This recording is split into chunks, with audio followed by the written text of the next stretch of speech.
कौन हार्ड है बुआ? पावर 4 है। जो हार्ड रहेगा उसी को मानना है 3x minus 5 equal to t. Let differentiate in both sides 3x का dx डिफरेंशिएशन, कांस्टेंट का डिफरेंशिएशन 0, t का dt, dx equal to dt by 3। Since 3x minus 5 equal to t माने हैं, इसलिए x इक्वल टू क्या हो जाएगा? t plus 5 by 3, t plus 5 by 3। अब फॉर्म चेंज कीजिए। x का वैल्यू t के रूप में, t के फॉर्म में क्या वैल्यू निकला है? x का मान t के रूप में t प्लस 5 बाई 3, इस x के जगह पर रख रहे हैं।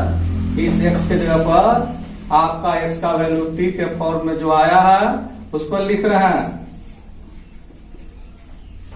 3x माइनस 5 को क्या माने है? t टू द पावर 4, और dx का वैल्यू t के फॉर्म में क्या निकला है? dt by 3। यही आपका 3 into 3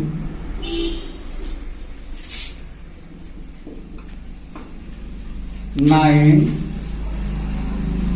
t to the power 5, t to the power 4 multiply कीजिए, t to the power 4 into t to the power 5 plus 5 into t to the power 4 into dt।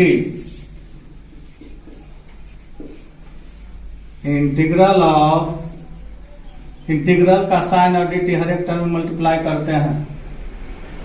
आपका t to the power 5 into dt plus 5 integral of t to the power 4 into dt 1/9। t पर power 5 है, 1 adding कीजिए, 1 adding करेंगे 6 से divide, 5 में 1 जोड़िए, 6 power दीजिए और पावर से ही डिवाइड कीजिए। यहाँ पावर क्या है? 4 में 1 का एडिंग करें 5 और 5 पावर दीजिए, 5 से ही डिवाइड कीजिए। 5 कैंसिल, कॉमन क्या निकल जाएगा? t to the power 5 by t to the power 5, 9 तो था ही था, यहाँ t by 6 plus 1 plus c, t to the power 5 by 9, t plus 6 by 6 plus c। अब आपको t का वैल्यू पे बैठा दीजिए। t का वैल्यू क्या है? 3x minus 5, 3x minus 5 to the power 5, 9 into 6 54, और आपका t का वैल्यू पुट कीजिए 3x minus 5 plus 6 plus c, बस यही हो गया। 1/54, 3x plus 1, 3x minus 5 to the whole power 5 plus c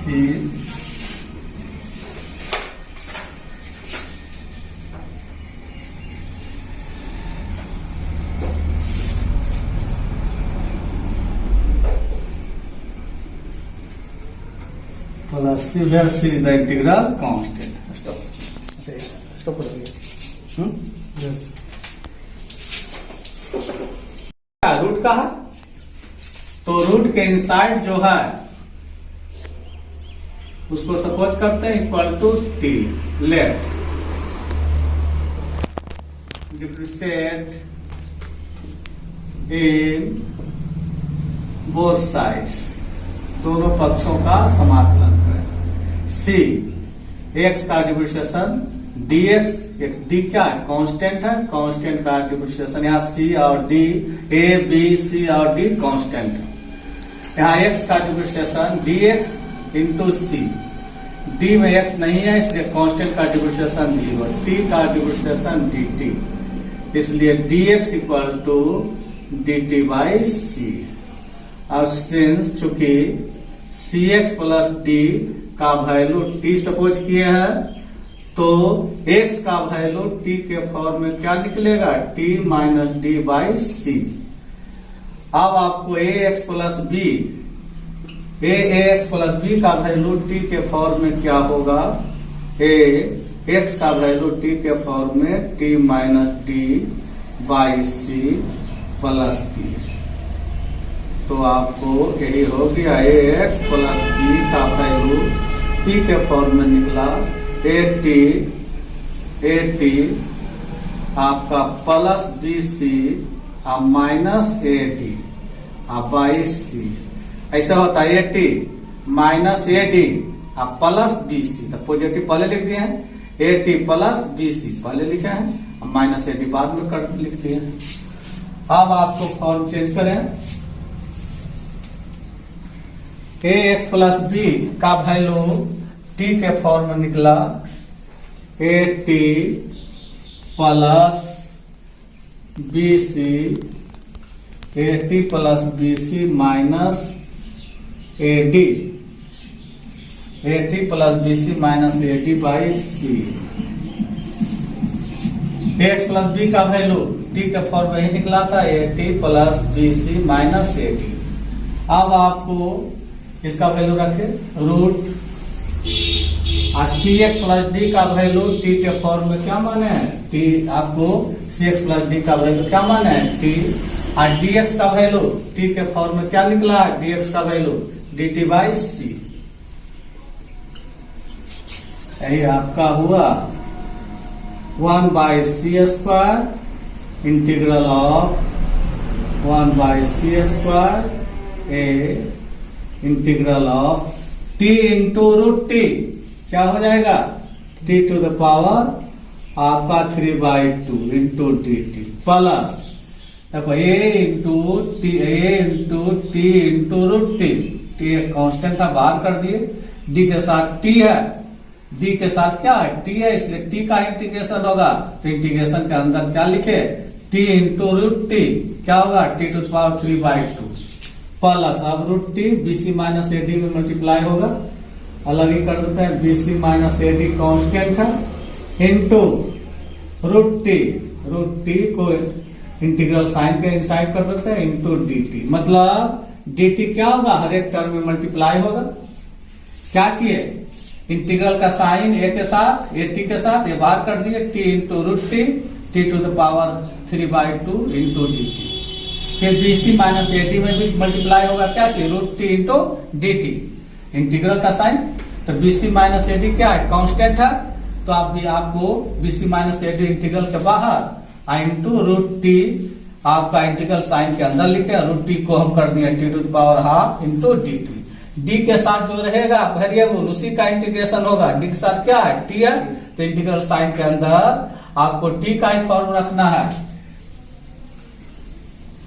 1 by c square.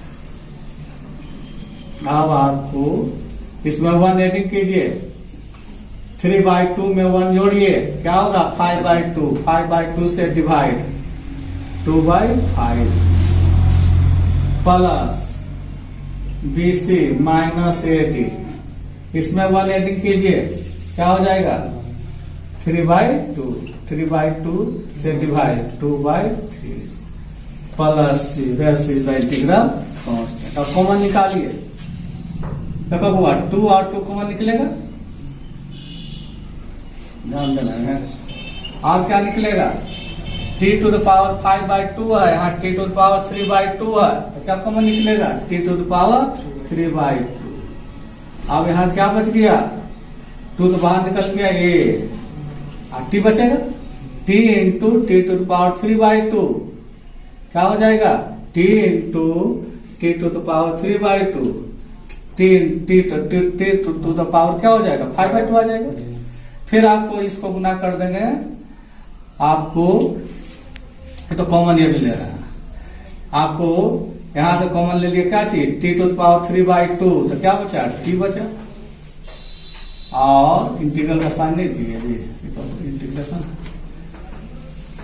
Integration तो हो ही गया। आप देखो क्या कॉमन ले रहे हैं, कॉमन क्या ले रहे हैं t to the power 3/2 common ले लिए, तो क्या बचा क्या क्या कॉमन लिए 2 कॉमन ले लिए, तो 2 बाई सी स्क्वायर। आप कॉमन ले रहे हैं टी टू द पावर 3/2, तो यहाँ बचा 2t, आपका टी बचा बाई 5। ध्यान दीजिए फिर से बोल रहे हैं, आपका 2 और 2 कॉमन निकल गया, बाहर निकाल देते, ये बचा। यहाँ क्या बचा? t 80 by 5। यहां से कॉमन क्या निकला? 2 into t to the power 3/2, ये बाहर निकल गया। तो क्या बचा? Plus BC minus 80 by 3 plus C। बस अब इसी को हल कर देना है। 2 पाई 15 C²।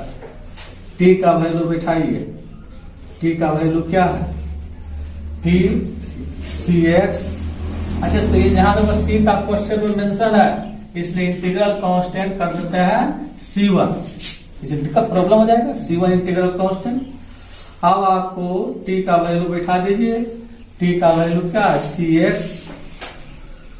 t का value cx plus d to the, t का value cx plus d to the power 3/2।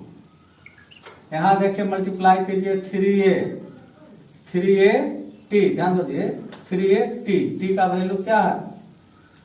3a t का वैल्यू क्या है? cx प्लस d प्लस 5 पे इसके साथ मल्टीप्लाई प्लस C1 प्लस हो गया थोड़ा सा 2 बाई 15 C²